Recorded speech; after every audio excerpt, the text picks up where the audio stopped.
Just in case you're not familiar with all the events of Israel's history, I'm going to quickly present some background information for today's discussion.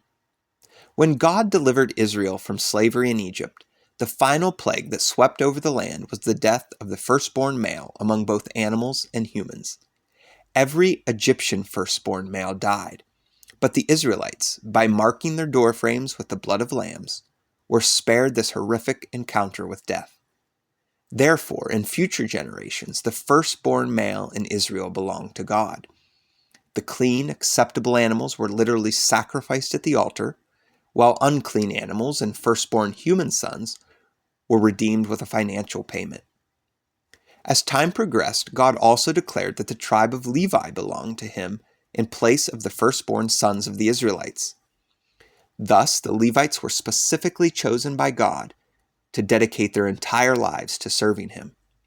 They were assistants to the priest and caretakers of the tabernacle, later the temple. They ensured that Israelite worship of God operated smoothly. Unlike those from the rest of the Israelite tribes, who may have only traveled to the temple during the 3 pilgrimage feasts or when they wanted to make a special offering, the Levites were daily immersed in Israel's vitally important worship of God. Now, when Israel conquered the Promised Land, and Joshua and the leaders of all the tribes gathered around the table to divide the land and establish specific boundary lines, the Levites drew the short straw, or rather no straw at all. The Bible reiterates 3 times in a very short span of verses that the Levites were left out. To the tribe of Levi he gave no inheritance. To the tribe of Levi Moses had given no inheritance. And the Levites received no share of the land, but only towns to live in. Wow, that's harsh. Can you imagine what some of the Levites must have thought or verbalized after hearing this? What did you just say, Joshua? We don't get any of the Promised Land? We wandered for 40 years with these other tribes, and most of them far more obnoxious, unfaithful, unholy than we are. We fought beside you, we died beside you, we conquered beside you, and you're telling us we don't get a swath of land to possess? This is outrageous. Some may have thought that, but I'm guessing most didn't. You know why? Because I didn't explain the whole situation to you. The Levites were blessed with a better inheritance than acreage in the Promised Land. The whole of the situation was this. The tribe of Levi inherited none of the Promised Land because the Lord, the God of Israel, was their inheritance.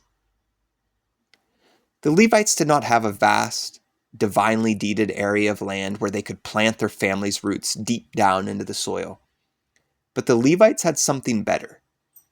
The Levites had the privilege of daily participation in the worship of God, and of doing the meaningful work required for that worship to be acceptable in God's sight. For Israel to remain in right relationship with God, they needed to follow, to the very smallest detail, the instructions God had given for worship. And the Levites were the ones who made sure this happened. The Levites enjoyed a closeness to God that the other tribes didn't. And more than any other tribe, they should have been able to understand that the Promised Land was not their home.